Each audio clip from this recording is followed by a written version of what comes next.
مسكينة اللي سقطت من العار وصرت يبسة يبسة وحزينة راني هايمة ما نعرف وصرت يبسة يبسة وحزينة راني هايمة ما نعرف.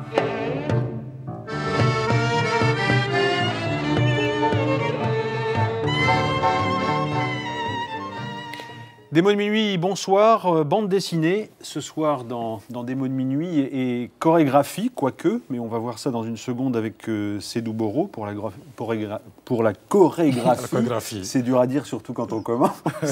Et la bande dessinée, mais aussi il y a pas mal de philosophie avant et beaucoup de distance et d'amusement, en tout cas quand on vous lit Johann Sfar. Deuxième partie de cette émission avec Damien Odoul pour son dernier film En attendant le déluge. Et peut-être, et sans doute pour beaucoup d'entre vous, l'occasion de faire la connaissance d'un grand écrivain uruguayen, Carlos Lizcano, dont un premier roman est traduit en français chez Belfond. Ça s'appelle La route d'Ithaque.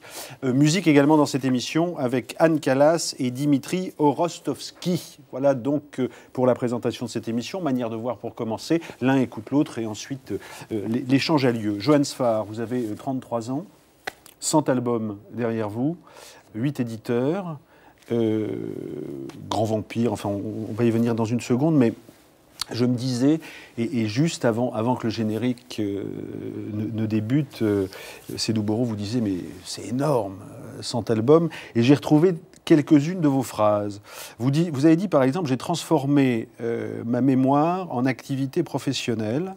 Vous dites, j'ai une hystérie du dessin, et vous dites, c'est la contradiction qui me constitue. La question qui arrive immédiatement, c'est pourquoi tant de compulsion à dessiner ? Peut-être que j'ai eu une difficulté à faire autre chose, mais le dessin pour moi n'a jamais été une épreuve ou une angoisse ou une source de terreur. Et il faut que je me pince pour me rappeler que ça constitue un travail. Je ne crois pas que je dessine plus vite que les autres, mais c'est vrai que je dessine tout le temps. Et beaucoup, hein ? Oui. Et beaucoup en même temps. Oui, vous êtes toujours apparemment sur des projets très, très différents. Oui, parce que c'est comme quand on est un spectateur de télévision, on n'a pas envie de regarder tout le temps la même chose. Et quand je raconte une histoire... Boro, non, pardon, je faisais le zapping. Mais c'est vrai que quand je vais raconter une histoire comique et qui s'adresse à tous, parfois ils me viennent des pensées un peu sombres ou peut-être un peu adultes, alors j'ai envie de les confier à un autre travail. Et je crois que c'est plus facile de mener de front 10 histoires que d'en raconter une seule qu'on va finir par prendre à tort pour un chef-d'œuvre et après on sera intimidé. Vous êtes à la fois dans la fiction, par exemple pour Grand Vampire, chez Delcourt, et aussi dans le récit intime, dans le journal, à l'association. Et est-ce que c'est cette manière de passer de l'un à l'autre ? Est-ce qu'il y a toujours l'évidence du carnet à côté de vous ? Moi, on m'a enseigné le dessin comme une dialectique entre le rapport au réel et le rapport à l'imagination. Et c'est vrai que je constitue mes images parfois en regardant la réalité et parfois en voyant ce qui m'en reste. Donc mêler la fiction et le réel, pour moi, c'est salubre. Ça me permet de nourrir chacune des deux pratiques. C'est deux sources qui me nourrissent, en fait. On va regarder votre travail avec cette question. Comment travaillez-vous ? Est-ce que c'est à la plume ? Est-ce que c'est à l'ordinateur ? Vous travaillez avec un coloriste ? Comment est-ce que tout ça se met en œuvre dans ce qu'on voit ici, notamment Ça, c'est Grand Vampire. Mais c'est Grand Vampire. Vous avez raison, c'est la seule question intéressante à poser à un dessinateur, c'est qu'est-ce que tu prends comme matériau le matin ? Et moi, mes questions, c'est quelle taille a le papier sur lequel je vais raconter mon histoire ? Qu'est-ce que je vais avoir comme truc ? Bon, donc moi, c'est simple, c'est de l'encre de Chine, c'est un papier, une petite plume toute simple. Et puis voilà, il faut que ça raconte, quoi. Mais on a passé des années à faire croire que la bande dessinée, ça se faisait pas sur un coin de table, pour expliquer qu'attention, c'est les beaux-arts et tout ça. Mais les miennes, en tout cas, elles se font sur un coin de table. Ce qui vous a pas empêché de faire les beaux-arts. Oui. Mais l'outil des bandes dessinées, pour moi, c'est le cerveau, plus que la main. Il n'est pas question d'habileté ou de quoi que ce soit, d'intelligence peut-être à la rigueur, puisqu'on raconte une histoire. Mais le fait que ça utilise un peu des matériaux d'arte povera, ça me dérange pas beaucoup. C'est la plume ? Oui. L'ordinateur ? L'ordinateur, c'est quand le coloriste travaille. Moi, j'ai du mal, même Internet, j'ai du mal à l'utiliser. Et quand je fais des couleurs tout seul, je vais mettre de l'aquarelle. Ça sur le chat du rabbin, j'ai une coloriste qui vient d'Irak. Et c'est pas négligeable parce que c'est les paysages ensoleillés, elle les connaît. Et même si elle utilise l'outil informatique, elle utilise avant tout sa mémoire. Et c'est pas tout d'avoir le logiciel. Alors, même chose sur Ulysse, c'est la même chose pour le coloriste non, là c'est ma belle-sœur qui colorie, elle s'appelle Audrey Jardel. Et elle connaît la Grèce pour avoir... On a grandi à Nice, donc c'est un peu ça. Pour avoir c'est important le travail du coloriste. Comment se fait la dialectique entre le coloriste et celui qui a pensé le dessin? C'est pareil que le musicien sur un long métrage. C'est celui qui va choisir l'état d'esprit dans lequel on va être en lisant. Et moi, mon métier, c'est de lui fiche la paix. C'est-à-dire, je lui envoie les pages et je lui dis c'est le jour, c'est la nuit, fais ce que tu veux comme couleur. Et je ne considère pas le coloriste comme un exécutant. Pour moi, c'est quelqu'un qui participe à la narration au même titre que moi et qui amène quelque chose. Je crois qu'on gagne beaucoup à considérer tous les gens qui travaillent sur une œuvre comme des créateurs, et c'est là qu'ils amènent des choses surprenantes. C'est le premier lecteur de mon récit, en quelque sorte. Sur votre formation et sur les références qu'on trouve dans vos livres, vous avez fait des études de philosophie, vous avez fait une maîtrise de philosophie sur le golem et sur la représentation de l'image dans la culture juive. Est-ce que ça vous sert autrement que comme source d'inspiration? Et quand on prend où est-il? Il est là.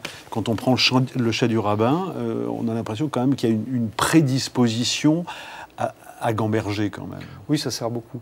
J'ai eu la chance de faire mes études à l'université de Nice avec des professeurs qui venaient tous de Paris et qui faisaient leurs dernières années avant la retraite, donc ils étaient là pour s'amuser. Il y avait en particulier M. Clément Rosset qui m'a beaucoup marqué. Belle référence. Et on s'amusait infiniment. Je dois avouer que je ne travaillais pas énormément, mais j'écoutais bien.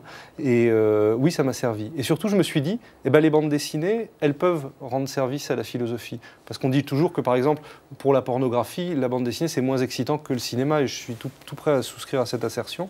En revanche, pour la philosophie, ça peut amener quelque chose. Parce que quand on voit, par exemple, les dialogues de Platon tels qu'ils existent, présentés de manière un peu aride, rien n'interdit de montrer le visage des locuteurs. Je ne crois pas que ça nuise à l'expression de cette pensée-là.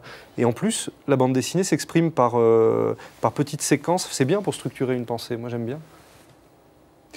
Même chose pour la culture juive. Ouais. Ouais. Moi, j'aime bien jouer le rabbin au milieu des philosophes et jouer le philosophe au milieu des rabbins. Enfin, j'ai rien inventé, hein. Maïmonide fait ça depuis le siècle. Vous avez les deux cultures. Quand vous étiez petit, on vous a enseigné les textes. Plus que ça, moi, mon pépé m'enseignait la Torah comme on enseigne les contes de Grimm. Et il me disait, alors écoute, il y a les Grecs, les Romains, les chrétiens et les Juifs. Alors ces 4 colonnes, tu apprends tout ça bien parce que culturellement, c'est important. Il ne m'a pas dit quel texte était plus sacré que les autres. C'est pas... Donc je continue. Et ça vous a empêché de vous lever le dimanche? Ça, c'était ennuyeux. Ouais, ça, quand j'étais petit, j'allais au cours d'hébreu, au machin et tout, ça prenait du temps. Et ça c'était pas trop mon grand-père, ça. Mon grand-père était plus iconoclaste que ça. Votre manière, votre chat qui parle va voir le rabbin, bon, il est amoureux de la fille du rabbin, notamment, et le chat parle. Il me dit qu'Adam et Ève étaient les premiers hommes. Je lui demande si Adam et Ève sont un symbole. Il me dit que non, que c'est la vérité, qu'ils sont notre père et notre mère à tous. Je lui dis que c'est une jolie idée d'imaginer que toute l'humanité est une grande famille, mais que tout de même, c'est juste un symbole. Il me dit que chez les Juifs, les symboles, les allégories, ça n'existe pas. Il me dit que l'enseignement juif procède par analogie. Il me dit que je refuse d'y entrer car j'ai la vue embrouillée par le logos occidental. La pensée occidentale est une machine préhensile, prédatrice et en dernière analyse destructrice, m'explique mon maître.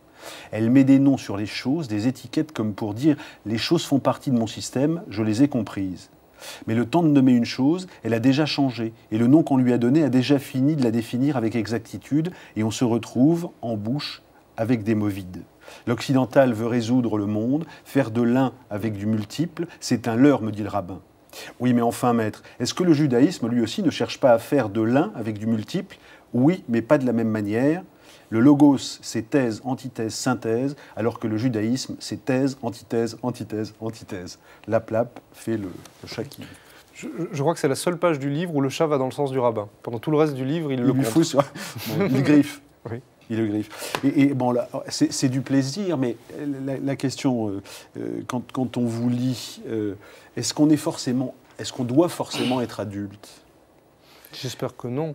J'espère que non. Moi j'ai le plaisir de voir des lecteurs d'âge très divers et je valorise énormément les histoires que tout le monde peut lire à des degrés divers.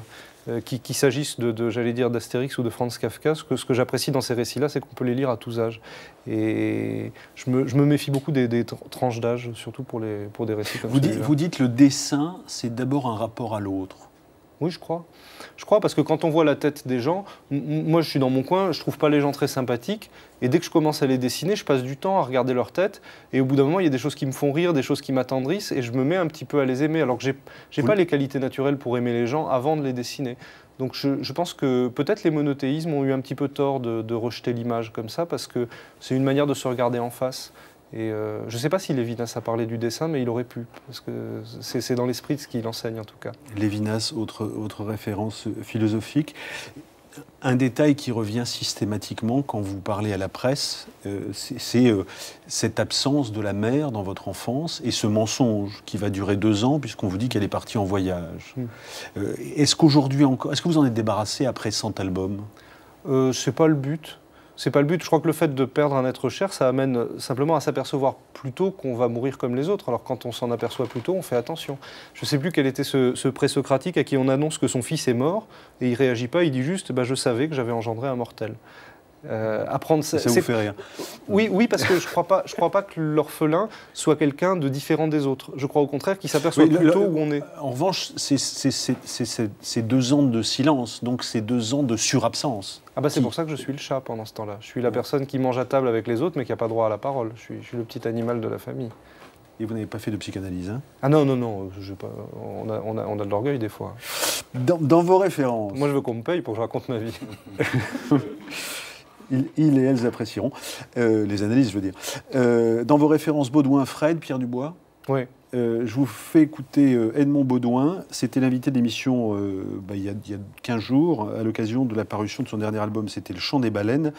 Voici ce qu'il nous disait de sa manière de travailler et de son besoin d'aller vite et de vite transmettre dans les crayons, qui est pas loin de votre compulsion à dessiner. Que ça aille vite, il faut que je fasse 7, 8, 10 pages, 15 pages dans la journée pour que je sente l'histoire, pour que je sente la vie se faire au fur et à mesure que je dessine, il faut que je sois surpris par les événements moi-même. Et c'est toute une question après de musique. Sur un petit nombre de pages comme cela, il faut qu'il y ait comme une évolution musicale, comme si j'improvisais avec un instrument. À la plume? Avec ce que j'ai sous la main. Stylo. N'importe. Comme je le dis, pour ce qui est du dessin, de la rapidité, il faut que je travaille jamais assis. Je suis debout quand je dessine, quand je fais même une bande dessinée ou que j'écris. Il faut que je sente dans mon corps un peu, alors comme au théâtre, là. Et je crois que celui qui dessine, qui voit un modèle et qui fait simplement qu'essayer de le reproduire sans savoir dans son corps où ça fait mal, ou de rester un quart d'heure comme ça avec le bras levé, ça n'est pas bon. Alors je faisais poser 5 minutes les étudiants pour qu'ils sentent où le modèle avait mal. Voilà, Baudouin que je recevais comme invité principal Howard Buten. Vous êtes d'accord avec cette idée de la mise en musique et cette idée de prendre l'apparence du réel? Oui, il y a un rapport mélodique aux choses et je crois que c'est Baudouin qui me l'a enseigné. Moi, je le connais depuis que j'ai 14 ou 15 ans. J'étais à l'école avec son garçon Hugues et après, il me faisait dessiner quand j'allais chez lui. Et pas plus tard que l'an dernier, je suis retourné chez lui. Il dessine debout et quand il s'arrête de dessiner, il vous fait la cuisine. Moi, je trouve ça émouvant, un maître ou un ami qui vous fait la cuisine plutôt que de vous emmener au restaurant. Et puis bon, il a des belles mains, il ne pourrait pas faire un truc dégueulasse à manger. Et quand il dit qu'il va vite, mais il est concentré. Par exemple, j'arrivais, c'était pas un mot, il était comme ça. Parce qu'il était en train de finir une main et il fallait qu'elle soit finie. Et dès qu'elle était finie, on a pu manger et tout ça. Mais il y a des moments, c'est le lézard sur un mur, tout s'arrête. Vous savez ce qu'il dit de vous? Je ne sais pas. Il dit une chose, il dit pouvoir dessiner les femmes, c'est pouvoir tout dessiner. Et c'est un commentaire qu'il a sur vous. Ah ouais, je vais vous raconter ce qu'il a fait une fois. J'étais sur un banc à côté de lui et j'étais en train de lui parler de quelque chose qui me tenait énormément à cœur, je ne sais plus. Et à ce moment-là, il y a une très jolie fille qui est arrivée et qui s'est assise à côté de lui. Et Edmond, il a dit « C'est très intéressant ce que tu me racontes, fais-moi penser qu'on en parle une autre fois. » Et après, il s'est tourné vers la personne. Mais je l'aime infiniment. Mais donc enfin, vous dessinez les femmes quand même, et apparemment vous savez les dessiner.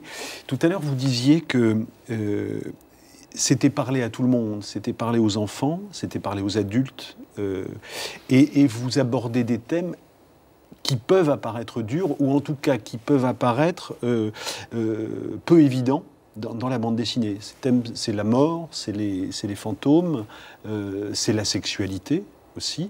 Or, bon, ce sont des choses qui ne sont pas évidentes, notamment quand on les adapte pour la télévision, par exemple. Or, on vous a laissé carte blanche en la matière, et dans vos textes, il y a ce rapport omniprésent à la mort.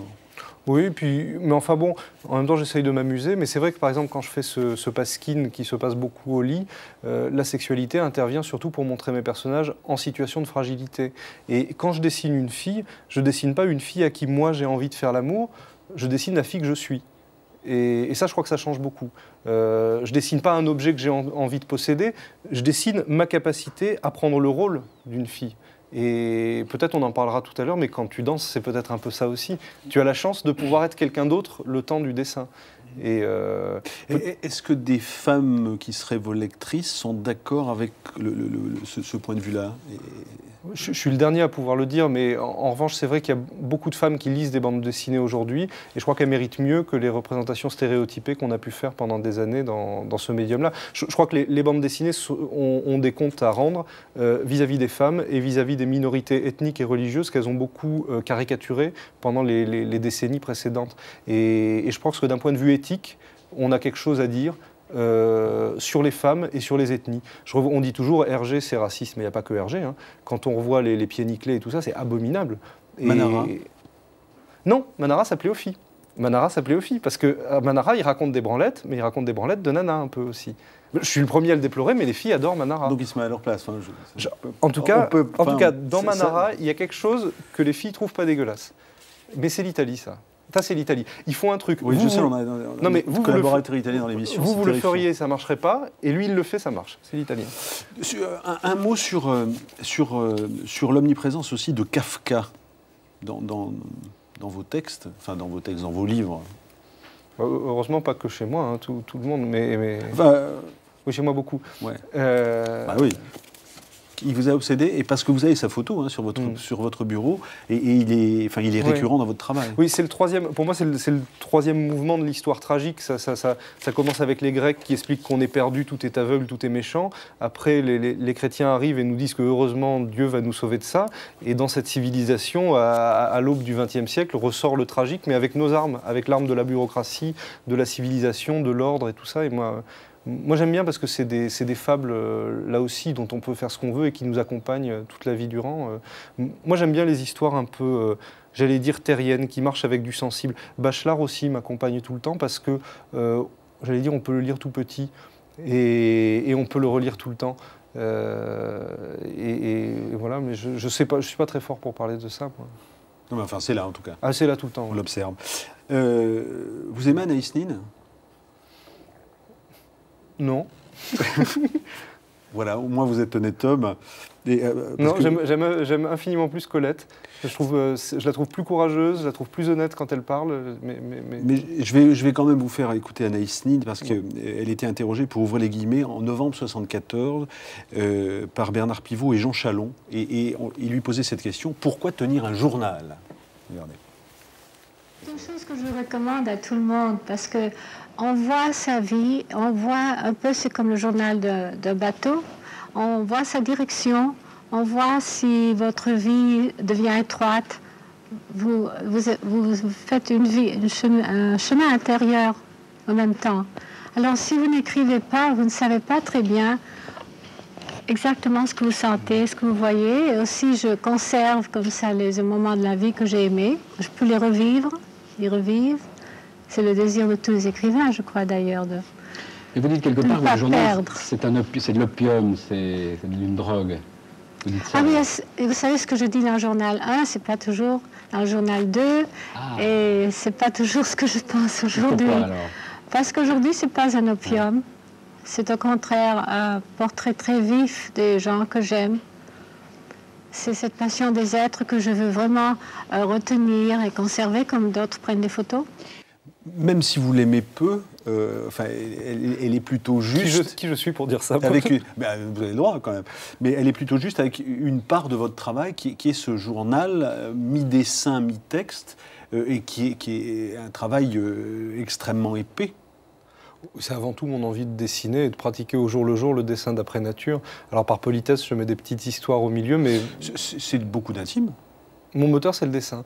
Je crois que c'est pas dépourvu de pudeur, et j'ai le sentiment d'être... Vous parlez de votre mère, vous parlez beaucoup de votre famille quand même, et enfin, je ne veux pas dire de manière impudique, mais elle est là, elle est omniprésente. Alors, je ne sais pas combien de temps je peux tenir cette posture, mais j'arrête pas de répéter que c'est raconter pareil qu'un récit d'imagination. Ouais. Essayez de tenir, on va... Alors peut-être que mes récits d'imagination sont encore plus impudiques et trahissent encore plus de choses de mon intimité que mon journal. Mais je le vois plus comme des carnets que comme un journal. C'est tiens, qu'est-ce que j'ai envie de dessiner et qu'est-ce que ça m'inspire comme confidence. Mais j'ai pas le sentiment, j'ai l'impression d'être très absent de ce travail-là. Et est-ce que le trait est pareil? Moi, je le vois pas tout à fait pareil. Non, il n'est pas pareil parce que c'est là-dessus, hein, c'est des carnets que je trimballe partout, donc le matériau change, la mise en page change, et pour moi c'est tout entier un hommage aux livres illustrés tels que Quentin Blake peut les pratiquer, c'est-à-dire c'est un travail de livre illustré tout le long, c'est comment j'occupe ma double page. Et là, pour moi je quitte le terrain des bandes dessinées, j'allais dire pour le terrain de la musique. C'est un rapport mélodique à la page que je trouve là-dedans. Et la bande dessinée, c'est la séquence. Quentin Blake, c'est une lecture d'enfance? Oui, oui, j'ai eu la chance de le rencontrer l'an dernier. Et c'est, je sais pas, pour moi, c'est l'héritier de Sternberg. Enfin, je trouve ça super. Je voulais vous montrer un extrait de Petit Vampire. Et Petit Vampire, c'est aussi votre travail, et c'est un travail qui vous échappe, puisque c'est de la mise en image qui bouge. Et est-ce que vous vous sentez dépossédé d'une certaine manière? Ah non, pas du tout. Pas du tout, parce que je me suis trouvé directeur artistique du projet et j'ai été co-scénariste avec mon épouse et avec des amis auteurs de bande dessinée. Et on a travaillé avec une petite équipe qui travaillait entièrement à Paris. Donc j'ai été étranger à aucune des étapes de ce dessin animé, jusqu'aux enregistrements de voix et de musique durant lesquels j'étais présent. Extrait. Pépé, ils m'ont tapé devant Sandrina, et ça c'est grave. Ce ne sont que des idiots, et Sandrina le sait aussi bien que toi. Je ne veux jamais que tu te battes, m'entends-tu? Si le problème se reproduit, tu dois en parler à la maîtresse. Tintin, la maîtresse, oui. Le Geoffroy, tu vas l'attendre chez lui et tu lui démolis la tronche. Ouais. Et après, tu prends un couteau et tu le coupes en tranches et t'envoies les morceaux à sa mère. Hein, les gars? C'est comme ça qu'il faut faire. Non, mais ça va pas, non? C'est pas comme ça? Moi, je trouve que ça serait pas une si mauvaise idée. Ouais. Michel, tu parles de tuer un petit garçon. Petit ou grand, quelle importance? Quand on est méchant, un jour, on est méchant pour toujours. Je crois que tu dis n'importe quoi parce que t'es en colère. Et vous aussi. Allez, partez, monstre, que vous lui mettez des mauvaises idées en tête. Ouais, on y va. Sans rire. Tu veux tout de même pas que j'aille chouiner chez la maîtresse comme petit Pépé? Non, ça aussi, c'est une bêtise. Allez, viens. Où allons-nous? Chez Maître Salomon. C'est un rabbin? Non, c'est un prof de kung-fu. Il habite dans ta maison, le prof de kung-fu? Ouais, dans un tableau. Petit Vampire, en la circonstance, à la télévision ou au cinéma, il faisait du kung-fu. Là, on le voit avec les Pères Noël verts. Cette diversité qui est la vôtre, et ce sens du récit, parce que Petit Vampire sont des épisodes de 10 minutes ou un tout petit peu plus. À chaque fois, il y a un début et une fin. Donc, il y a une histoire et donc il y a un récit. Ou encore la fille du professeur, par exemple, comment la fille du professeur tombe amoureuse d'un prince égyptien. Cette diversité de l'inspiration avec Donjon, alors là aussi série avec les monstres, cette diversité de l'inspiration, du trait et du récit, est-ce que ça se travaille ou est-ce que ça vous a été donné? Je crois qu'en tout cas, il faut y passer du temps. Maintenant, je ne sais pas comment on s'y prend pour raconter des histoires, il faut avoir envie de faire marrer les gens. Moi, mon idée, c'est comme si on était à la fin d'un repas et qu'on voulait raconter une blague, alors on se lance. Et c'est vrai que le plaisir, il vient de la trouille de ne pas savoir ce qu'on va raconter dans la case d'après. Et moi, c'est mon moteur, hein, c'est de me dire, qu'est-ce qui va se passer après? Il faut faire 3 pages pour demain. Et d'ailleurs, je fais beaucoup de projets, mais je suis scrupuleusement en retard sur chacun. Comme ça, l'éditeur m'appelle, je sais qu'il tient à moi. Enfin, ça, c'est vraiment important pour moi qu'on tienne à moi. Et puis, c'est vrai que parfois, les repas qui suivent un enterrement peuvent être très gais. Oui. Mais parce que dans vos... Bon, voilà. Sédou Boro, qu'avez-vous entendu de ce qu'a dit Johannes Farr? Que de belles choses, justement, parce que là, je suis très impressionné par rapport à 100 albums dessin animé. Mais c'est vrai que ce qui me fascine, moi j'ai toujours voulu être dessinateur aussi à l'école. Comme je disais tout à l'heure, quand on était dans les coulisses avec Johan, je faisais tout le temps les têtes, mais je n'arrivais pas à faire le corps. Et du coup, Johan me dit, mais peut-être que je n'étais pas beaucoup interpellé par cette partie du corps, en fait, qui faisait que je n'arrivais pas à bien le faire. Sinon, on y arrive, il faut s'y atteler. Mais l'élément qui me fascine encore, c'est de pouvoir quand même, sur un papier, donner des émotions, donner des intentions, donner un comportement au personnage, alors que c'est sur un papier. Je trouve ça fabuleux, fabuleux. Depuis, vous avez réappris le corps, hein, quand même. Ah ben oui, je suis passé dans l'autre côté, c'est utiliser ce corps-là sur le plateau. Alors on y vient dans une seconde, je voudrais qu'on écoute, moment musical dans cette émission, on va écouter Anne Calas. Anne Calas est accompagnée par Henri Torgue, qui est au piano et qui est également le compositeur de ses musiques. Elle est auteure, compositeur, comédienne, elle a d'abord été avocate, après elle a fait du théâtre, formée par Mouchkine, et puis elle est allée où elle devait aller, c'est-à-dire à la musique et au texte. Elle a commencé à écrire des chansons à partir de 1999. Et chez Torgue, il y a une gémellité parfaite. Il nous interprète Petite Louise. Musique.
Anne Calas, avec Henri Torgue.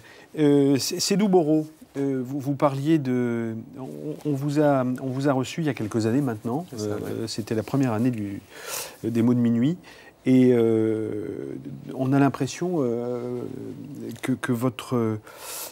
il y a une mise en danger incroyable depuis quelques années, et depuis ce spectacle qui s'appelle C'est-à-dire. Comme ce spectacle commence par cette phrase, je vais vous la redonner. Merci d'être venu pour la chose, hein, dites-vous. Et il y a une seconde, vous parliez de la tête et du corps. Aujourd'hui, comme chorégraphe, vous êtes forcément réconcilié et vous avez dessiné votre corps, ou en tout cas vous le dessinez autrement. Exactement.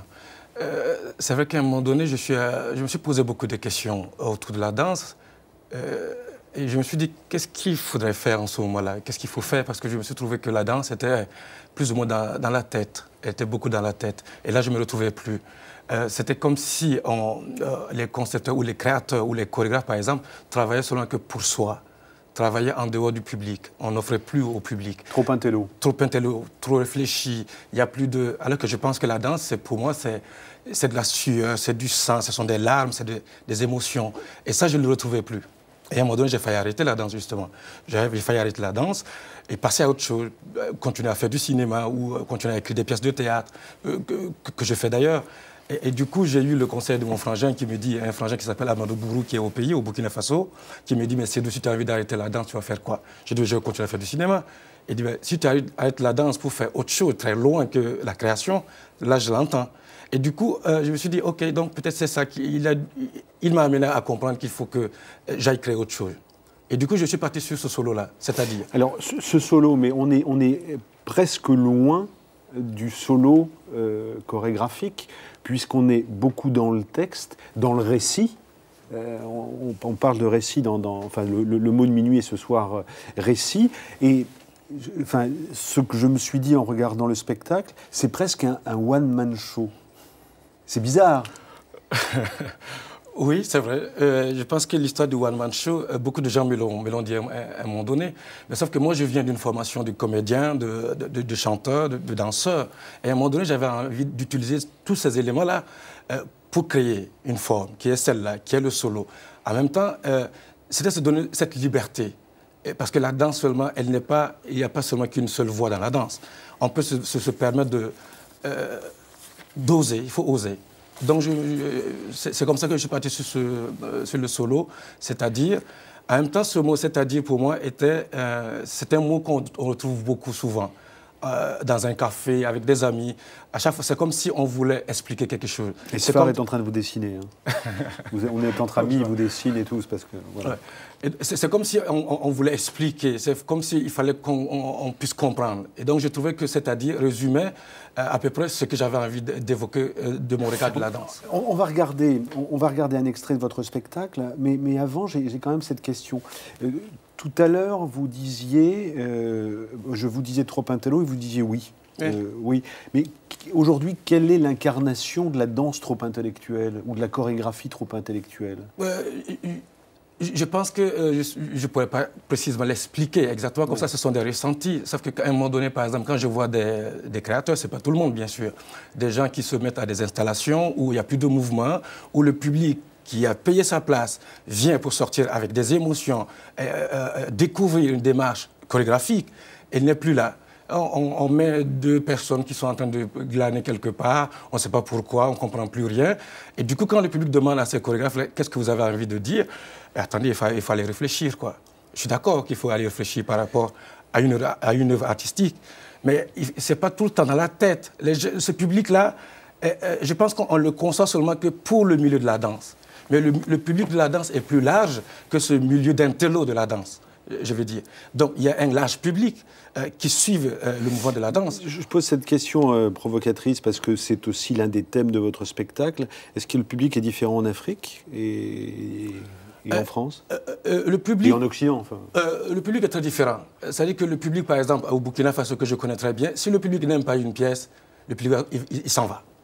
Il n'a pas à te faire des concessions parce que tu t'appelles Sédou Bourreau, tu t'appelles un tel. En France, parfois aussi. Oui, mais rarement. Il y a toujours... Et je pense qu'à un moment donné, le public doit montrer ses sentiments comme ça, en allant dire au créateur, stop, là tu es en train de nous prendre la tête, on ne comprend plus, nous on a envie de vivre. Ça vous est arrivé? Souvent je sors des pièces quand je ne les aime pas. Et quand je vois... Non, mais est-ce qu'on est sorti de vos pièces? C'est la question. Si, c'est souvent arrivé. Quand je monte un travail où les gens ne se trouvent pas, ils s'en vont. Moi je suis entièrement d'accord pour ça. Au moins, c'est honnête. C'est honnête de leur part. Et en même temps, je pense que de voir un public qui sort de mon travail m'amène à me poser la question, puisque je le fais pour eux, même si c'est pour moi au départ. C'est avec eux que je construis aussi cette création-là. Voilà un respect qui vous honore, cher monsieur. Dans votre spectacle, c'est-à-dire la parole, le corps forcément, et beaucoup d'humour. Par exemple, cette plaisanterie, un Américain, un Européen et un Africain arrivent au paradis. Et Satan leur propose d'aller dans la cabine téléphonique pour appeler sa famille, son chien, etc. Et pour l'Américain, il 5 000 $. Il débourse 5 000 $, pour l'Européen 3 000 €. Ouais. Et pour l'Africain. Et voici l'Africain. Autour de l'Africain, il rentre dans la cabine, il appelle sa femme, sa fille, sa cousine, sa nièce, sa tante, son beau-père, son oncle. Il passe 5 heures. Allô? Oui. Yeah. Oui, yes. Et quand il a voulu payer, Satan lui dit, ça vous fait 500 francs CFA, c'est-à-dire 80 centimes d'euros. L'Africain se fâche. Pourquoi ça? Pourquoi? Tout le monde a téléphoné dans cette même cabine. 1 heure, 5 000 $. 1 heure, 3 000 €. Et moi, je téléphone pendant 5 heures et on ne me réclame seulement que 500 francs CFA. Pourquoi?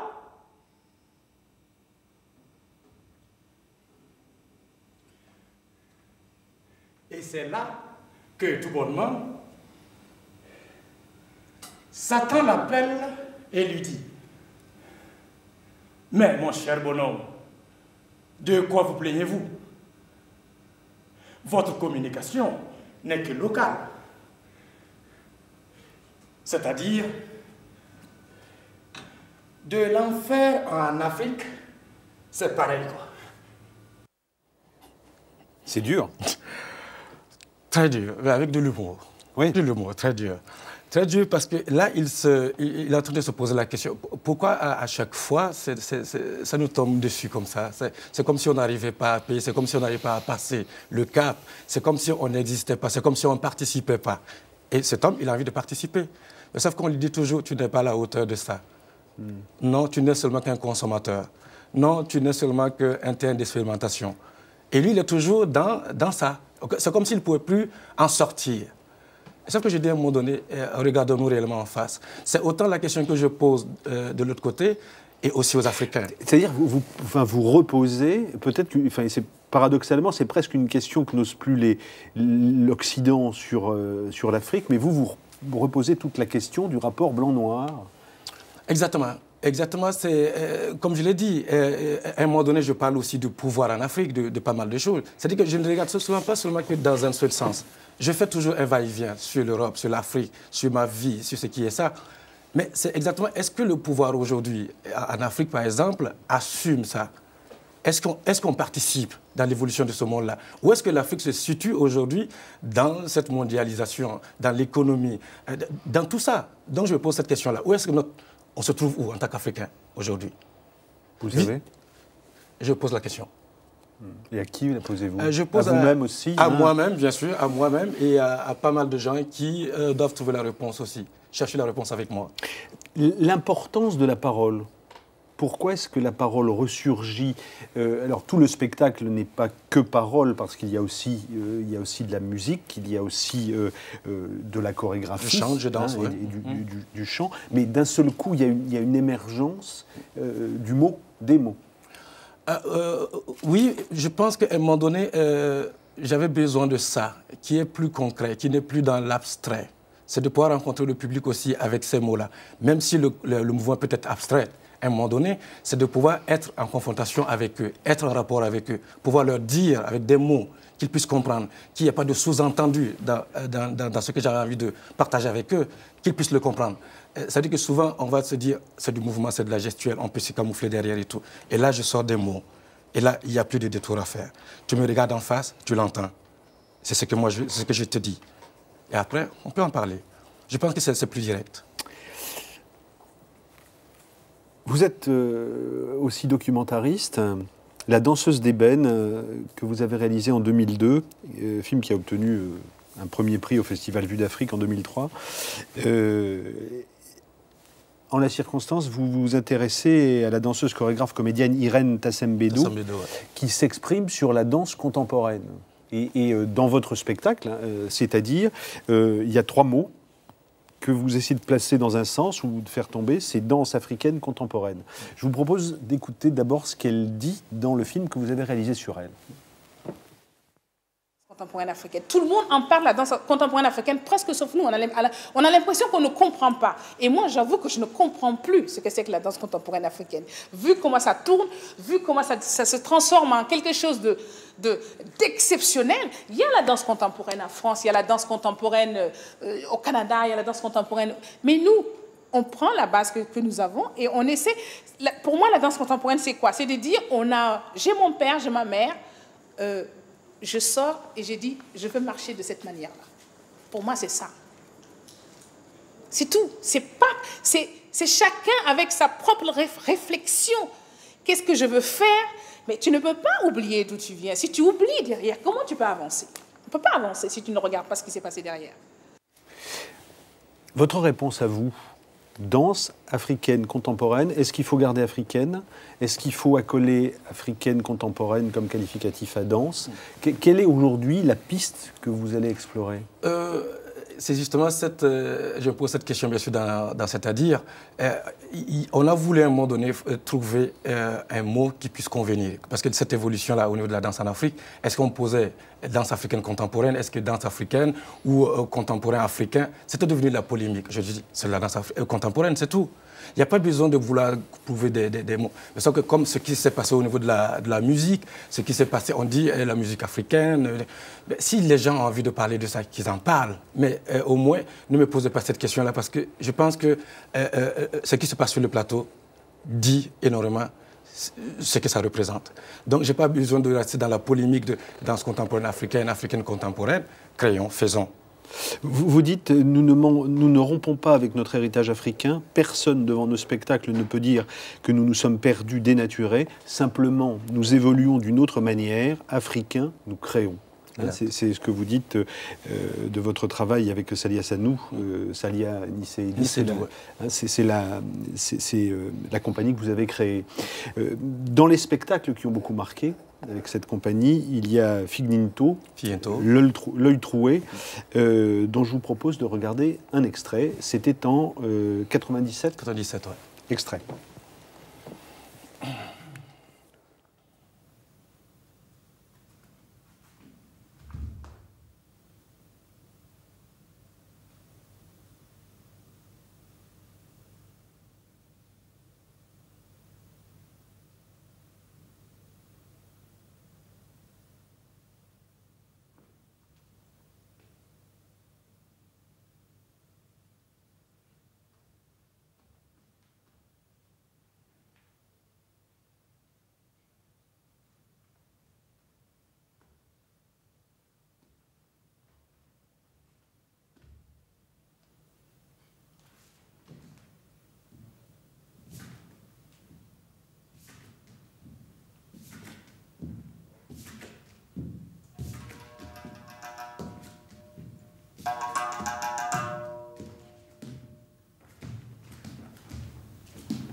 Rapport à la danse beaucoup plus classique. C'était il y a presque, enfin pas tout à fait 10 ans, enfin il y a 8 ans. Quand êtes-vous le plus politique? quand on écoute C'est-à-dire, on a l'impression que là, vous êtes presque militant dans les réponses ou dans les non-réponses que vous apportez. Là, on est dans un spectacle qui s'appelle Finingto et c'est L'œil troué. C'est aussi un spectacle sur l'incommunicabilité. Quand on s'arrête et quand on finit par regarder l'autre, il n'est plus là pour une simple raison, c'est qu'il est mort. Et donc on a raté l'histoire. Le siècle des fous, c'était une chorégraphie sur la folie du monde occidental. Quand est-ce que vous vous sentez le plus politique dans le spectacle? Je pense que c'est dans C'est-à-dire. C'est-à-dire, parce que là, je trouvais cette nécessité-là réelle de me mettre sur un plateau. Pas que je n'avais pas la nécessité sur les autres pièces, mais celle-là, je sentais comme une urgence de pouvoir évoquer pas mal de choses par rapport à ça, par rapport à mon regard sur la danse, par rapport à la politique en Afrique, par rapport à la considération de l'Africain dans cette évolution-là. Je pense que ça, c'était un moment important pour moi dans l'évolution de ma carrière, d'évoquer. Et je pense que C'est-à-dire résume beaucoup ce regard très politique et engagé. Et je pense qu'un créateur ne peut pas seulement être dans des choses qu'il fait pour être joli, pour être gentil. Dans la manière qui est la vôtre aujourd'hui, c'est-à-dire dans ce spectacle parlé, il y a moins de corps, même si on a vu que votre corps parlait beaucoup, puisque vous êtes en âge sur scène, mais il y a presque moins de corps. Il y a du corps. Il y a du corps. De toute façon, il n'y a pas une scission entre la parole, la musique et la danse. Je pense que seulement que ce sont des liens qui se complètent. Quand j'utilise ces mots-là sont dansés. Ils sont dansés avec ce corps-là, ce corps qui est mis en mouvement par la musique. Donc, il y a tout un lien qui se passe comme ça. Je joue de la guitare, donc c'est un va-et-vient. Et c'est vraiment une entité qui est ensemble. Pour moi, ce n'est pas la musique, la danse et le théâtre. Non, c'est toute une entité ensemble sur laquelle oui, j'utilise pour m'exprimer. Mathilde Monnier a vu votre pièce? Si, elle a vu. Elle a vu. Son commentaire. Si, elle n'est pas partie, elle n'est pas sortie. Non, pas du tout. Pas du tout, non, elle l'a vu 2 fois. Elle a vu. alors. Elle a vu 2 fois. Elle est revenue en plus, ouais. Elle a vu à Montpellier dans le cadre de la saison Montpellier Danse. Et ensuite, elle a vu dans le cadre de mon festival qu'on organise au Burkina Faso. Si, elle était très contente. Mathilde Monnier, parce que ça a été votre grande rencontre chorégraphique en France. Oui, ça a été quand même. Il y a un travail commun à partir d'Antigone. D'Antigone, oui. On a travaillé pendant longtemps ensemble. Ça a peut-être fait 10 ans maintenant qu'on collabore ensemble. On n'a pas encore fini. Peut-être qu'on se retrouve sur d'autres pièces. Mais oui, oui. Je voudrais vous montrer un extrait de Clandestin, fiction de Philippe Larue. Là, vous êtes comédien de cinéma. Voici ce que ça donne. Toi aussi, tu peux le prendre, le bateau. Et tu le sais bien que c'est à fond de cale.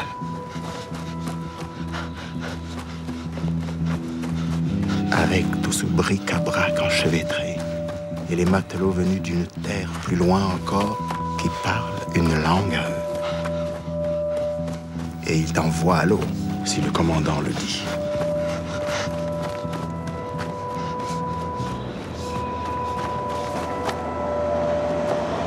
Clandestin.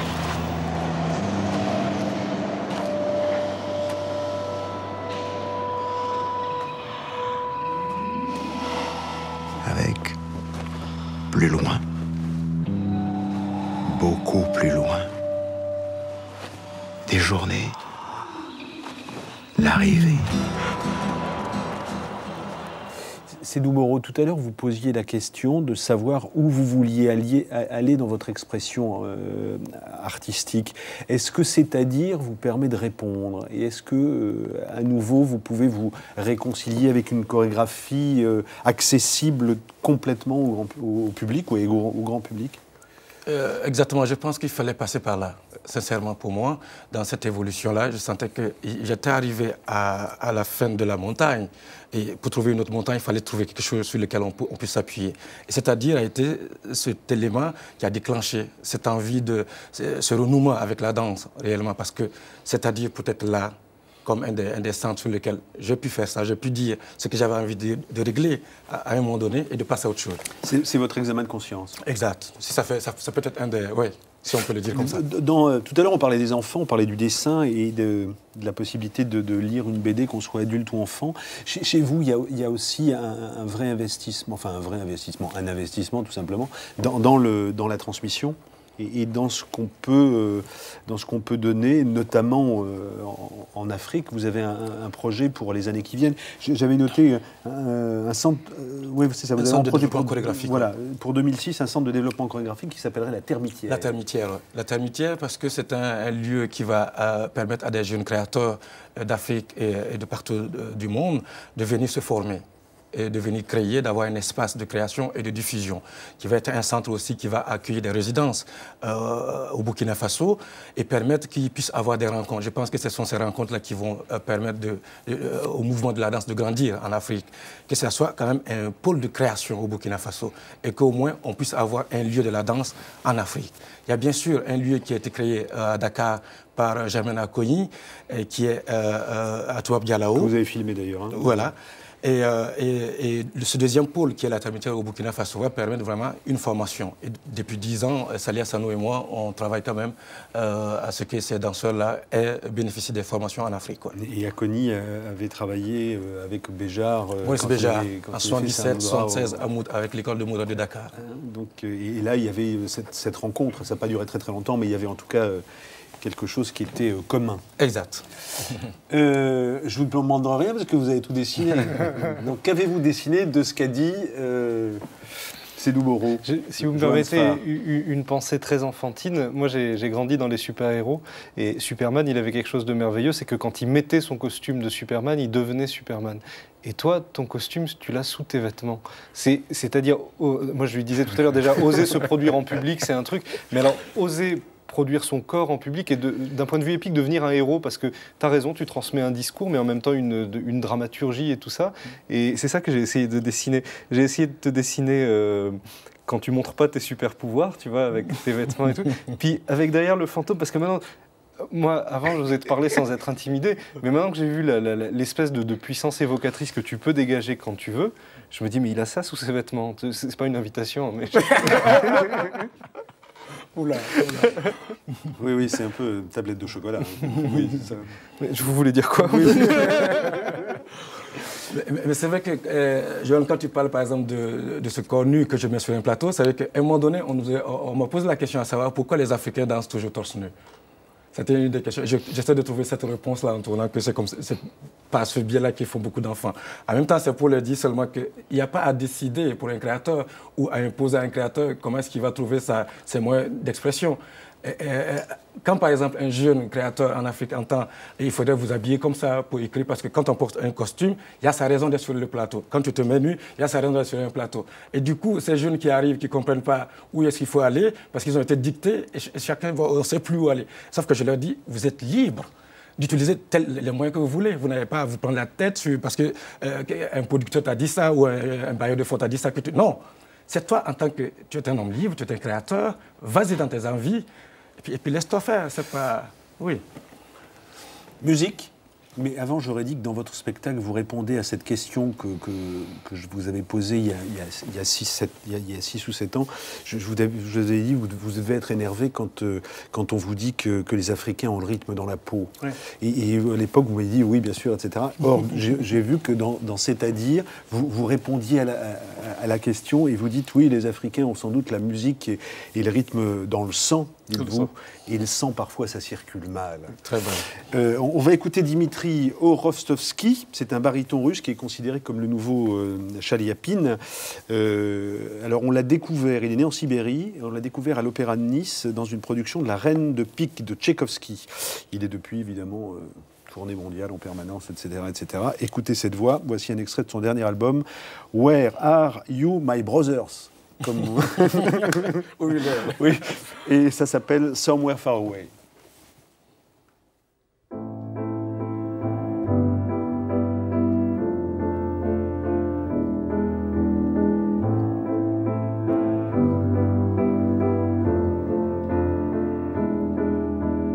Я прошу, хоть ненадолго, грусть моя, ты покинь меня облаком, сизым облаком, ты полети к родному дому, отсюда к родному дому.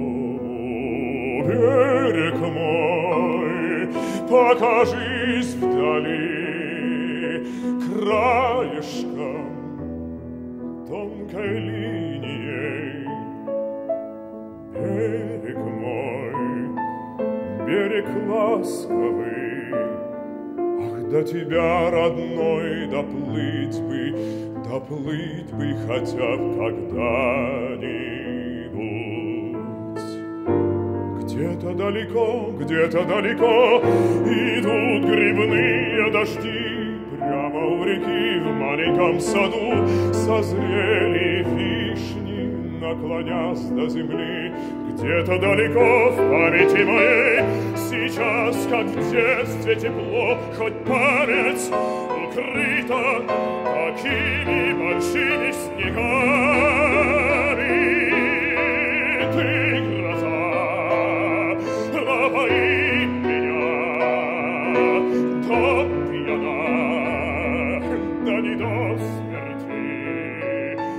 Вот сейчас, как в последний раз, я все гляжу куда-то в небо, как будто ищу ответа.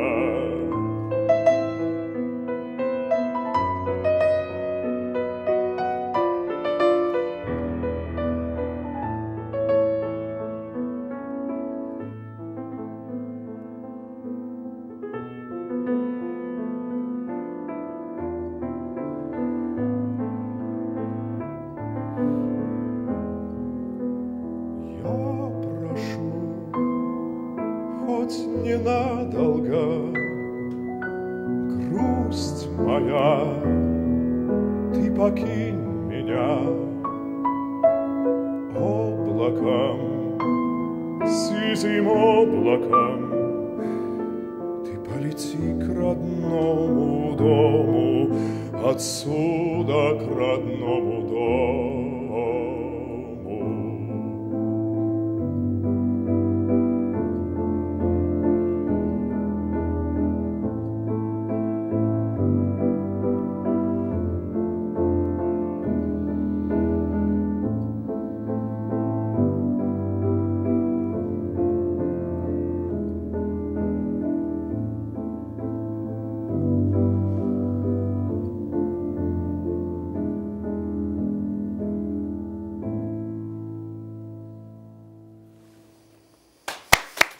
Dimitri Rostovski, nous ont rejoint Damien Odoul pour En attendant le déluge avec Pierre Richard, Anna Mouglalis et vous, Damien Odoul, hein, comme réalisateur et comme acteur, et Carlos Lizcano, qu'on a beaucoup de plaisir à recevoir parce qu'on ne vous connaissait pas, en tout cas traduit en français, même si votre théâtre était un peu connu en France.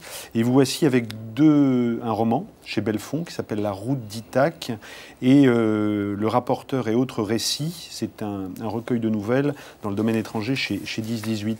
Carlos Lizcano, merci.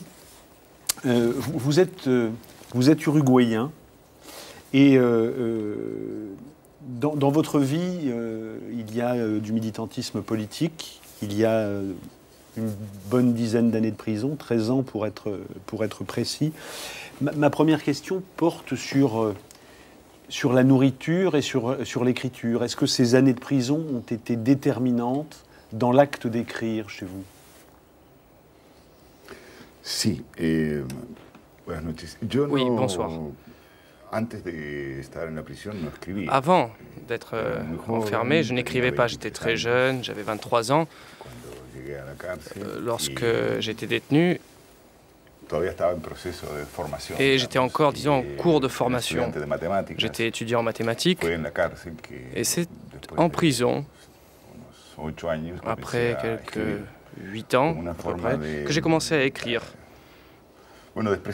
C'était une manière de m'exprimer, aussi de passer le temps. C'était une prison militaire, il y avait beaucoup d'isolement, beaucoup de solitude. Et c'était pour moi une manière, même si c'est interdit, c'était une manière de passer le temps.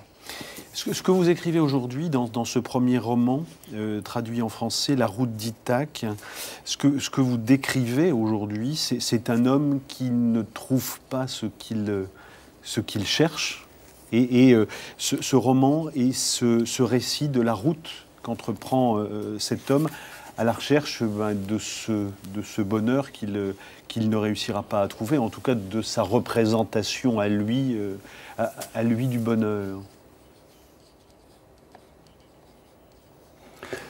Sí, bueno, el tema del camino a Ítaca. Oui, la question de la route d'Ithaque est un thème très classique dans la littérature. Après la prison, j'ai passé presque 12 ans en Suède et j'ai touché du doigt la vie des émigrants. C'était un moment particulier en Europe, la chute du mur de Berlin, la guerre en Yougoslavie. Et cette tentative de rechercher le centre de la vie, d'arriver à quelque part, qui correspond en plus à une génération que j'essaie de décrire dans le livre, et ce n'est pas la mienne, celle de nos enfants. Une génération qui a remis en question, qui a critiqué ses parents, des parents souvent militants, communistes, latino-américains, et qui ont décidé d'aller refaire leur vie en Europe en tant que clandestins, qu'émigrants clandestins. Et ils se rendent compte là que la vie, c'est pas d'être en Europe ou ailleurs, le problème est à l'intérieur.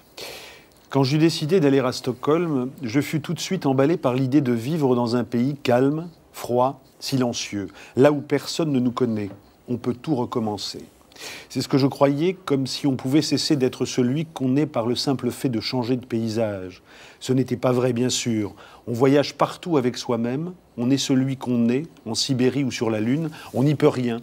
Dès le moment où on vient au monde, on n'y peut rien, on est déjà celui qu'on sera, merde ou paradis pour toute la vie. Il se peut qu'en arrivant dans un autre pays, au début, on soit trompé par la nouveauté et qu'on croit avoir changé. Mais l'idiot qui nous domine retrouve bien vite le fil et il commence aussitôt à le dérouler, à l'embrouiller, comme toujours. En 2 mots, l'idiot recommence à faire des siennes dès qu'il s'adapte à la nouvelle situation. Il ne sait pas faire autre chose, l'idiot, tout embrouillé, dès notre premier moment d'inattention. Vous êtes toujours l'idiot ? Sí, yo creo que sí. Oui, je crois que oui. Quand je suis sorti de prison après 13 ans, je suis arrivé en Suède et j'ai cherché le calme, la paix. Et très rapidement, on se retrouve face à ses propres problèmes. On change de pays, on change de paysage, on change de société, mais on ne change pas soi-même. Et après la Suède, je suis rentré en Uruguay et je suis encore le même que ce que j'étais il y a 20 ou 30 ans. Le même imbécile, oui. Et vous écrivez un peu plus loin, même quand il n'y a pas de puits, je m'arrange toujours pour tomber dedans. Enfin, vous faites dire à votre narrateur ceci. Il y a une très belle page aussi, je voulais vous la lire, qui est le récit que fait cet homme d'un accouchement auquel il assiste, puisque Vladimir, en Suède, vit avec une femme qui finit par attendre un enfant de lui, et il assiste à l'accouchement, et vous avez ces quelques lignes qui sont très belles. Il y a quelque chose d'effrayant là-dedans, un contact avec ce qu'il y a de plus grand, et en même temps avec ce qu'il y a de plus sale, avec le sang et les flux de la femme, quelque chose d'étranger à toute rationalité. C'est pour ça que seules les femmes mettent au monde, il y faut trop de courage, et pas pour une seule fois, pas pour un seul jour, parce que ces femelles savent qu'avec la naissance, tout ne fait que commencer, qu'il faut donner du lait au petit animal, lui donner ses seins à téter, et après le reste, pendant allez savoir combien d'années, pour toute la vie si on résume. Et là, vous dites aussi quelque chose du couple et quelque chose qui est inaccessible pour l'homme qui regarde accoucher la femme à qui il a fait un enfant. Sí, bueno, los hombres sabemos que esa experiencia. Nous autres, les hommes, nous savons que l'expérience d'allaiter, par exemple, est inaccessible pour nous. Et c'est une expérience très forte, indélébile, que de voir une femme accoucher pour un homme, parce que l'homme sait qu'il ne pourra jamais le faire. Et donc, ce passage en particulier a beaucoup plu aux femmes, parce qu'elles sont un peu traitées comme un animal au moment d'accoucher. Et pourtant, les femmes qui ont donné la vie se sentent très bien représentées par cette description d'un fait biologique, primitif et définitif pour tout être humain. Autre publication qui vous concerne, Le Rapporteur et autres récits. Alors là, on sent toutes les influences qui ont pu être les vôtres, de Juan Carlos Onetti à Kafka, à Céline, en passant par Beckett. Il y a du à la manière d'eux, avec par exemple cette nouvelle qui s'appelle Petit changement dans la vie. Et là, on est dans l'absurde total, parce que cet homme qui a des problèmes de chaussures va finir sa vie en prison sans qu'on puisse l'en sortir, ou en tout cas sans que le juge puisse l'en sortir. Brusquement, je m'aperçus que j'avais perdu une chaussure. Il me sembla que je devais protester pour cela, vu qu'un instant plus tôt, j'avais une chaussure à chaque pied. Au moment où j'allais le faire, un des policiers me l'a mis sous le nez et je vis que c'était la gauche, juste celle qui me manquait. Par conséquent, je ne l'avais pas perdue sur le chemin accidenté entre le bar où j'avais été arrêté et le commissariat. Nous entrâmes et on me fit asseoir sur un long banc. Sur celui d'en face, il y avait une femme qui se bouchait l'œil avec un mouchoir et une petite fille qui s'endormait sur ses genoux. Dans un coin, il y avait un monsieur debout en costume, cravate et chapeau, le dos raide. 1 heure après, on me fait lever. Non, Martine, dis-je. Martine comment, me dit le policier. Martine tout court. Il se fiche de toi, lui dit l'un de ceux qui m'avaient amené. Et cet homme est en prison et restera en prison. Et son seul rapport avec l'extérieur, ce sera un contact annuel avec un juge. Là, on est dans l'absurde et dans une autre veine, enfin dans un autre type d'inspiration. Oui, c'est absurde, mais bon, il faudrait m'en remettre ici à des expériences personnelles, disons, mais j'ai traversé beaucoup de prisons au cours des 13 années de ma détention. Des prisons militaires, des prisons de droit commun, et des situations de très grand isolement. Et j'ai rencontré des gens des origines sociales les plus diverses. Et s'il y a un endroit absurde dans le monde, c'est bien une prison où on retrouve toutes sortes d'histoires. Ça ressemble beaucoup à un asile psychiatrique. Parce que quelques années plus tard, j'ai travaillé en Suède, alors que j'étais immigrant récemment arrivé. Mon premier travail, je l'ai eu dans un hôpital psychiatrique. Et ça ressemblait beaucoup, parce que finalement la prison et l'hôpital psychiatrique rassemblent les gens qui vivent en marge. Parmi ces gens qui vivent en marge, eh bien, il n'y a pas de différence, ils sont tous égaux. Personne n'est plus dangereux ou délinquant que quelqu'un d'autre. Donc, l'expérience de la vie carcérale offre une vision du côté absurde de la vie, de la société et de toutes les sociétés. Et on peut prendre ça de manière tragique ou dramatique, mais moi, j'ai toujours aimé y voir le côté humoristique, l'humour noir qu'il peut y avoir dans ce type de situation extrême. Carlos Lizcano, on espère vous retrouver dans d'autres textes. Il y a La Manière et il y a la traduction avec Jean-Marie Saint-Lut et chez 10-18, le même Jean-Marie Saint-Lut. Voilà donc Le Rapporteur et autres récits, La Route d'Ithaque. Cinéma, maintenant, avec Les Tortues volent aussi de l'Iranien Bahman Gobadi. On est à quelques jours en zone kurde du déclenchement de l'offensive américaine sur l'Irak. La guerre, les gens d'ici vont la vivre au travers du regard des enfants. Et c'est un film tout à fait bouleversant. Les enfants sont évidemment des amateurs, enfin en tout cas des gens qui n'ont pas l'habitude du cinéma. Et Gobadi réussit vraiment à en tirer quelque chose qui fait de ce film sans doute un chef-d'œuvre, et Impensif veut qu'on dise, on ne dit pas souvent que c'est un chef-d'œuvre dans cette émission, mais bon voilà. De Gobadi, on avait pu voir Les Chants du pays de ma mère et surtout Un temps pour l'ivresse des chevaux, qui se situe également au Kurdistan. Voici un extrait de ce film, Les Tortues volent aussi.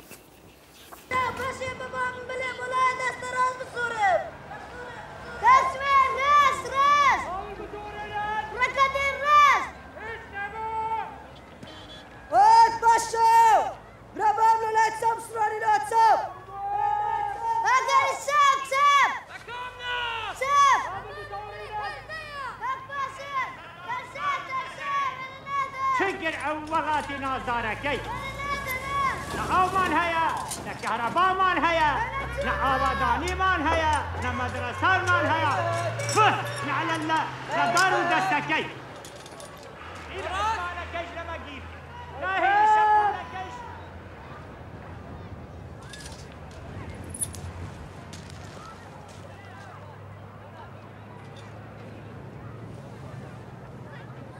ببخشك كسرت الايدي وين؟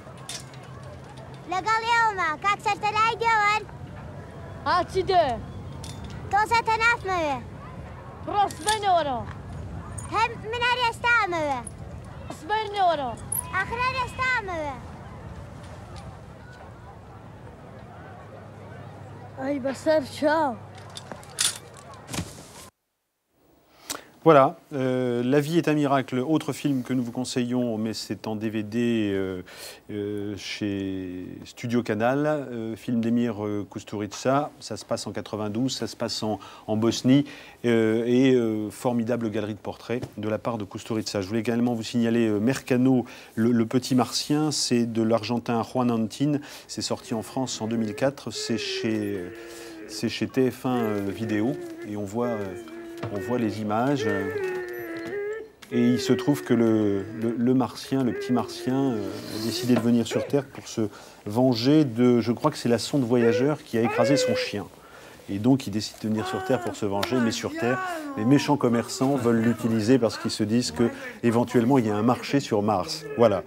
Ce film avait obtenu une mention spéciale du jury au Festival du film d'animation d'Annecy, c'était en 2002. Cinéma encore avec vous, Damien Odoul. Comme comédien, comme réalisateur cette fois, avec En attendant le déluge, qu'on avait vu à Cannes l'an dernier. Toujours la même singularité dans la signature et dans l'écriture.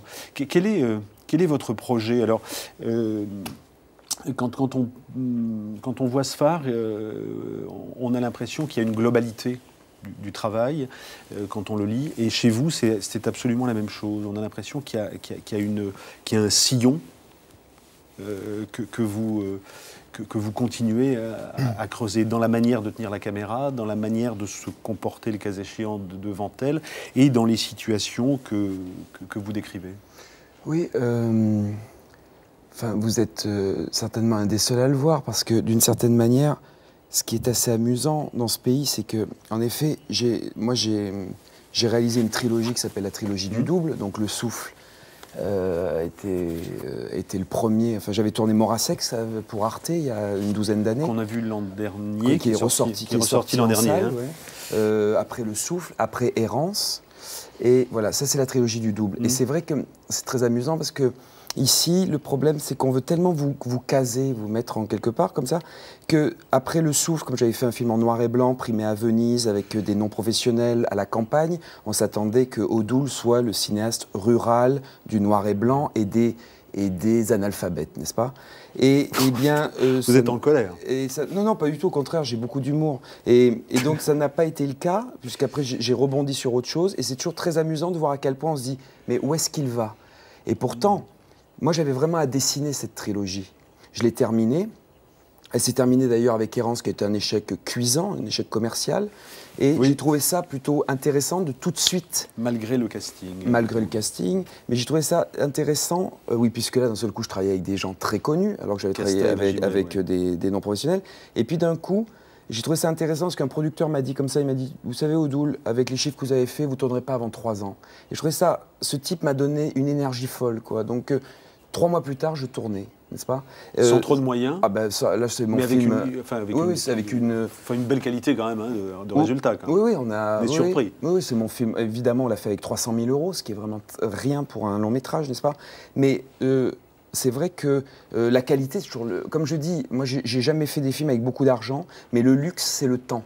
Et c'est ce temps que j'essaie de me donner avant les tournages. Là, la chance que j'avais, j'étais dans un huis clos quand même, donc j'étais dans un château et j'ai pu avoir du temps pour travailler à l'intérieur du château. Château que vous avez connu il y a longtemps, mais bon, ça c'est pour la petite histoire. Mais c'est intéressant que des connexions se créent comme ça, parce qu'avec Sfar, c'est un peu la même chose. C'est tout le temps cette image qui est... Alors, c'est un peu dur de dire ça à un réalisateur de cinéma, mais vous êtes toujours flou. Enfin, vous êtes toujours dédoublé, quoi. Oui, après... Il y a toujours ce point de vue qui fait que on n'est n'est pas forcément très sûr de ce qu'on voit. En tout cas, on peut systématiquement se poser des questions quand on regarde. Oui, mais en même temps, il y a une thématique forte. Il y a des choses quand même très récurrentes. Quand on parle du personnage du simple d'esprit, du personnage... Bon, tout ce rapport-là, aussi à la mort, je veux dire, là, c'est pas pour rien que j'avais envie, justement, de prendre une figure... Et là, il meurt vraiment, hein, Pierre Richard. Oui, et de prendre une figure comme Pierre Richard, qui est très populaire, comme ça. Parce que tout le monde se demandait ce qu'il allait faire dans mon cinéma. Et bien pourtant, il y a... Du contre-emploi. Oui, mais il y a rencontre. Et c'est de ça dont il s'agit. Moi, oui, pardon. Allez-y. Non, moi je pense, parce que là, en attendant, et puis en écoutant monsieur, je repensais à une phrase de Michaud, enfin, je ne me rappelle plus bien, mais je sais, il disait, ne sois pas un montreur. Il disait, attention, ne sois pas un montreur, mais c'est plutôt à toi, essaie de toujours montrer à toi l'inapparent. Car c'est ta survie. Il s'agit de ta survie. Ne deviens pas un montreur, voilà, c'est ça. Et c'est ça, je pense, quand même. Le travail, il est réellement là. Après, évidemment, on a tous connu des chemins plus ou moins difficiles, plus ou moins rocailleux, comme ça. Mais j'ai l'impression que c'est ça. Et cette idée, par rapport au déluge, j'ai voulu aussi m'amuser et me moquer aussi de moi-même. C'est pour ça que j'ai employé cette espèce de rapport au tragique, mais aussi au burlesque. Et je pense que j'ai fait un film en toute liberté. Maintenant, il est ce qu'il est. Mais le déluge, c'est une référence à la pluie qui tombe et à Garcia Marquez que vous lisiez. Oui, Garcia Marquez, que j'avais lu, Cent Años de Soledad, 100 ans de solitude, qui a été un livre... Oui, c'est surtout ce passage-là où il pleut pendant 2 ans qui est assez impressionnant. On va regarder un extrait. Donc, pour simplement évoquer la thématique du film, c'est un vieil aristocrate, enfin en tout cas un aristocrate excentrique qui est en passe de passer et qui décide pour égayer ses derniers jours, de faire venir une compagnie de théâtre pour lui jouer un drame autour du mythe de Dionysos. Voilà, celui qui aide à passer. Voilà, exactement. Mais rien ne va se passer, évidemment. Comme c'était prévu que ça se passe. Extrait. Qu'est-ce qu'il y a ? À l'époque, elle disait la bête en parlant d'elle. Alors elle m'appelait, elle me disait, elle va bien la bête, elle a sa frange qui repousse. Un jour, je lui ai dit, mais quand est-ce qu'elle va redevenir humaine, la bête ? Et ça la rendait dingue. J'étais plus humaine que lui, je vous signale. T'as qu'à croire mon canard. Arrête de parler toujours des animaux! Vous avez vu la merde qui traîne? Oui, c'est pas vraiment de la merde. Vous savez pourquoi les top modèles, elles ont un neurone de plus que les chevaux? C'est pour pas chier pendant les défilés. Un jour, je serai heureuse et ça va chier.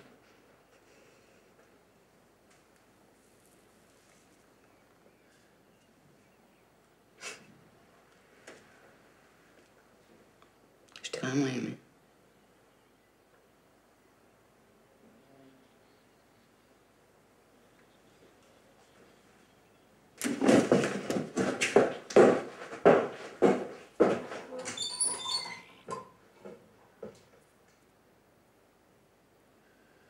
Fatal amour, cruel vainqueur, quel trait as-tu choisi pour me percer le cœur? Vous ne ratez aucun des personnages, à la fois dans la manière de tenir la caméra, mais aussi dans la manière de les faire s'exprimer. À la fin de sa vie, Pierre Richard dit « la vie n'est qu'une vie ». Mais il n'y a que lui qui peut le dire de cette manière-là, à ce moment-là, ce qui rend votre travail crédible. Alors, ce qui est quand même aussi étonnant, c'est que vous faites raconter cette histoire devant quelqu'un aujourd'hui qui incarne une très grande chaîne de parfums, Moglalis. Bon. Elle referait le film aujourd'hui? Ah oui, parce que à l'époque, c'était pas une surprise, quoi. Vous le saviez? Oui, je le savais, évidement. C'était d'autant plus amusant. Anecdote. Oui. Le rapport à la mort, le rapport aussi de couples qui se réinstallent et des couples qui se reposent des questions. C'était évident au départ? C'était écrit comme ça? Ou il y a une part qui s'est mise en place au moment du tournage? Ce qui est important dans ce film, justement, c'est qu'à côté des autres films qui étaient très écrits, celui-ci, j'ai réellement voulu... J'avais écrit 30 pages il y a 10 ans, après une expérience personnelle dans un château comme ça. Et là, je suis parti avec un traitement. n'est-ce pas? Et j'ai travaillé, en fait, après, j'avais vraiment écrit un scénario. Après, je l'ai brûlé, réellement brûlé, au sens... Et de là, je me suis dit, bon, ok, chaque nuit, chaque jour, je vais écrire. C'était vraiment, je me suis permis ça dans le sens où, bon, d'abord, personne n'est rentré sur ce film, donc on est vraiment dans un film expérimental. Je pouvais me permettre, en même temps, c'est du cinéma, puisque bon... Et les acteurs sont d'accord, à part vous, puisque vous êtes acteur. Mais... Oui, mais comment ça, c'était la règle du jeu dès le départ. Et c'est vrai que Pierre avait très peur de ça, par exemple, parce que lui est vraiment habitué au texte. Anna, personne n'était vraiment à l'aise avec ça, personne ne savait si ça allait fonctionner. Et c'est vrai que la règle du jeu, c'était ça. Moi, par exemple, j'ai une séquence, 3 heures du matin, ça m'a pris, je suis rentré dans la chambre de Pierre, puisqu'on dormait tous dans le château, je lui ai dit « lève-toi ». Il s'est levé, je lui ai dit « tu sors », et je lui ai dit « tu sors, il va se passer quelque chose ». Il est sorti, on avait tout prévu, on a tourné. C'est une séquence où il y a comme ça une espèce de rite, une espèce de rituel. Et ça, c'était la règle du jeu. Et je pense que, moi, personnellement, je ne le referai pas. Parce que c'est un petit peu comme les courts-métrages. Moi, j'ai réalisé 10 courts-métrages. Ça a été vraiment mon école. Je me suis vraiment formé avec le court-métrage. Et je pense que là, j'ai pu approfondir quelque chose, mais ça a aussi sa limite, n'est-ce pas? Est-ce que, deux dernières questions, est-ce que Pierre Richard meurt bien? Enfin, est-ce que Jean-René meurt bien dans le film? Oui, dites pas ça, parce que Pierre, le pauvre... oui, non. Mais, est-ce que Jean-René meurt bien? Oui, je pense que... Est-ce que Jean-René meurt bien? Je pense que... ça, c'était une vraie question. C'est bien pour ça que je finis sur cette phrase de Nietzsche, le film. Mais ça, c'est une question essentielle. Est-ce qu'on sait mourir? Et c'est vrai qu'en Occident, il y a un gros problème par rapport à ça. Alors... moi, j'ai envie de plutôt penser... oui, j'aime bien cette idée de Socrate qui avale la ciguë moi, j'aime bien cette idée-là des gens qui savent mourir, qu'on peut retrouver en Asie ou qu'on retrouve en Afrique aussi. Bon, et moi, je suis sensible à ça. Et c'est vrai que j'avais envie de montrer justement que ce type-là pouvait, alors qu'il avait très peur de la mort au début du film, à la fin, il pouvait être prêt à passer, à franchir le passage. Toute dernière question, elle vous concerne. Dans la note d'intention, vous parlez de l'autre rive. Alors on voit bien par rapport au film l'autre rive, mais cette autre rive, elle vous concerne aussi, comme si ce film allait vous permettre de passer à autre chose ou d'aller explorer autre chose. Oui, c'est parce qu'à l'époque, j'avais déjà écrit l'adaptation de l'Histoire de l'œil de Georges Bataille. Et on ne savait pas encore si on allait le monter ou pas. C'est fait. Et voilà, donc je vais le tourner et passer chez Bataille. Et en plus, je vais le tourner en langue anglaise, puisque le cher pays qui est la France, qui est le pays de Bataille et de moi-même, ne veulent pas rentrer là-dedans. Donc c'est une coproduction anglo-portugaise. Et donc je vais tourner au Portugal au mois de juin, en langue anglaise. J'en suis ravi du reste. Et donc je passe... oui, là, je vais dans l'Histoire de l'œil. Donc, en effet, voilà, c'est un... C'est signé Bataille, et ce sera bientôt signé Damien Odoul. Merci de nous visiter, enfin, de nous visiter de manière régulière. On a comme ça des cohérences et de la suite dans les idées des autres. Voilà. Merci. Carlos Liscano, merci. Merci à vous. Alors, ils vous ont inspiré, ces doubles-là? Alors, vous avez... On parlait tout à l'heure, qu'est-ce qui travaille son album? Là, il en a déjà la moitié d'un, l'émission dure 1h30. Donc, c'est parfait. Ça vous a inspiré? Oui, et puis c'est vrai que je trouve que le monde du cinéma est très dur parce qu'on est obligé de convoquer des tas de gens quand on veut faire quelque chose, et pour que ça reste pur à la fin, c'est vachement dur. Tandis que c'est vrai que nous, on est un peu des battleurs, quand on veut danser ou faire un dessin, on fait ça dans la cuisine. Après, si les autres gens aiment, c'est bien. Mais cette nécessité de convaincre avant de faire, c'est très dur. Et il y a un côté héros tragique un peu quand vous y allez comme ça. Oui, certainement. Oui. Mais d'une certaine manière, c'est pas pour rien aussi que sur ce dernier film, j'ai eu besoin d'avoir une toute petite équipe et presque de tourner seul, quoi, d'une certaine manière. Mais à un moment, moi, je me suis bien demandé si j'allais... je veux dire, je comprends ce que fait, par exemple, Alain Cavalier depuis quelques années, où Cavalier vraiment travaille simplement avec sa caméra, et je peux très bien comprendre cette idée de caméra stylo, et de rentrer dans un... Certainement, petit à petit, j'y arriverai, parce que ça use, n'est-ce pas? Qui est-ce que vous citiez, là, comme philosophe? Nietzsche? Je sais pas, j'en connais pas beaucoup, moi, mais... Menteur. Mon préféré, c'est Georges Wolinski en ce moment. Mais chez les philosophes, là, il y avait aussi Schopenhauer, une phrase qu'on cite souvent, c'est « vous n'avez aucune chance, mais saisissez-la ». Donc c'est un peu la manière que vous avez sans doute de faire du cinéma. On va se quitter en musique avec un hommage au Quai du Blues, qui est le repère de la soul music et du blues, avec une série de concerts exceptionnels les 18, 19, 25, 26 mars 2005, 2 week-ends durant lesquels on fêtera les 10e anniversaires avec entre autres Napata Mero et Alvon Johnson et bien d'autres invités encore. Voici un extrait de ce qui se donne habituellement sur la scène du Quai du Blues. Yeah, child. Now I'm grown. I'm over 21. You better believe me, honey. Brenna. 'Cause your mama and your daddy is standing by.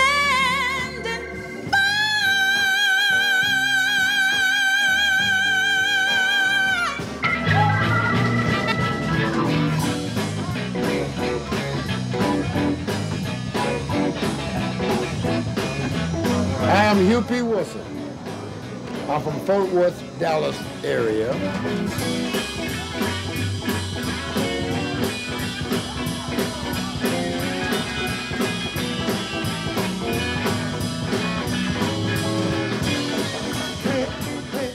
The blues is all right. Hey, the blues is all right. Bonnie Fields. I'm from Chicago.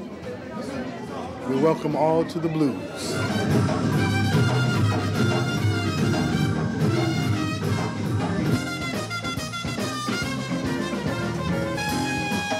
My name's Chance Moan Powell. I'm originally from the Crescent City of New Orleans, Louisiana, the home of jazz. Yes, I feel tomorrow like I feel today.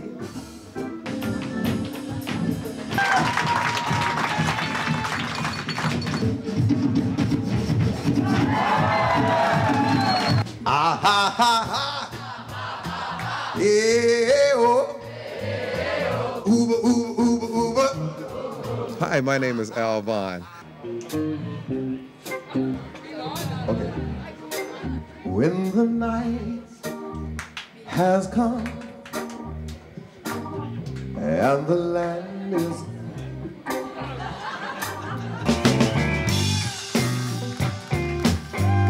Hello, my name is Vonda Guzman.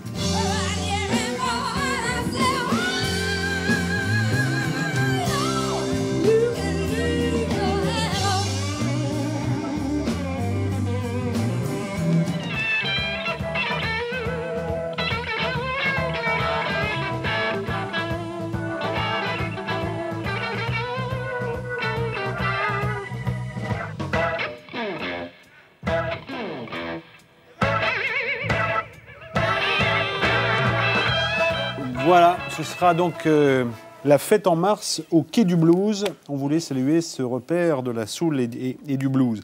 Fin de cette émission. Merci de nous avoir suivis.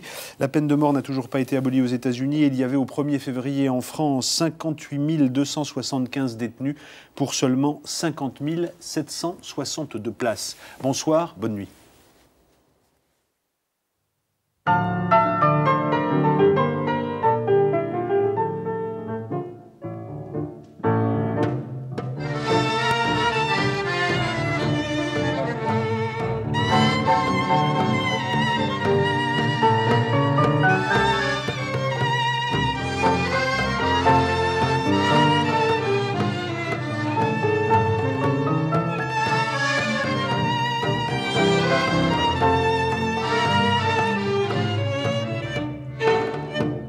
أنا الورقة المسكينة اللي سقطت من العار وصرت يبسة وحزينة راني هايمة ما نعرف وصرت يبسة وحزينة راني هايمة ما نعرف